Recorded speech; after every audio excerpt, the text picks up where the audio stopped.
The last time I made a video like this, it was 2012. Google Fiber was just starting to be a thing. 100 megabit internet was really fast, and gigabit was pretty much unheard of. But now in 2016, there are at least 2 cities in the United States that are starting to offer 10 gigabit per second internet to residences. The first city is Salisbury, North Carolina, and this is actually internet offered by the municipality itself, and it goes for about $400 for the 10 gigabit.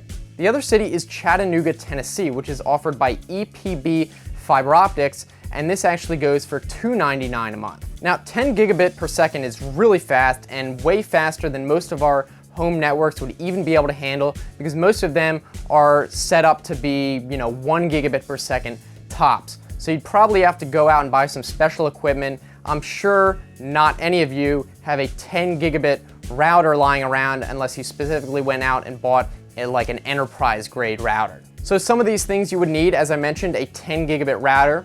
You would need 10 gigabit switches. You would need 10 gigabit special connections. A lot of times it's not just regular Ethernet.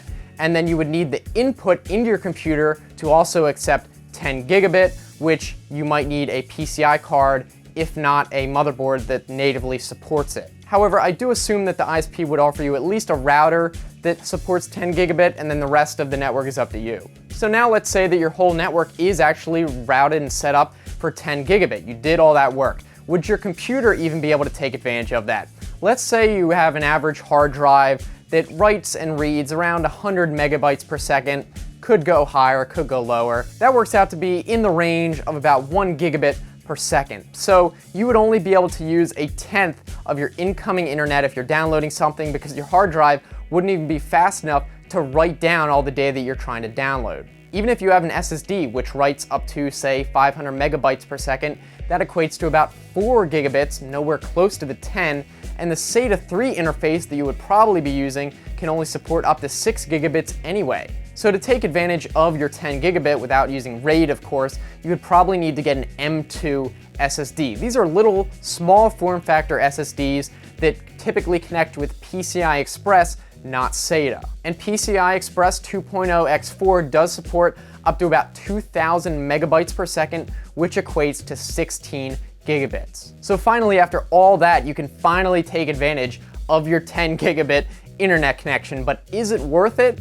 I personally think that for most people, even a 1 gigabit per second internet connection is going to be overkill, even for enthusiasts. And 10 gigabit would really be only reserved for the most hardcore super users who are willing to upgrade their whole infrastructure and network to be able to support it, and that's assuming they have a real reason to get it otherwise, instead of just having it to have it. I imagine if I had the choice between 1 gigabit at, say, $100 and 10 gigabit at $300 to $400, I would probably just go with the gigabit, to be honest. The only time I think I would use the maximum bandwidth would be if I was backing up or downloading huge hard drives worth of data, like all my stuff. And that would probably only be every once in a long time, so I think gigabit would probably be way more worth it than the couple months out of the year that I'm spending way more for 10 gigabit. So those are just my thoughts, and I want to know what you guys think. If you had the chance to get 10 gigabits per second,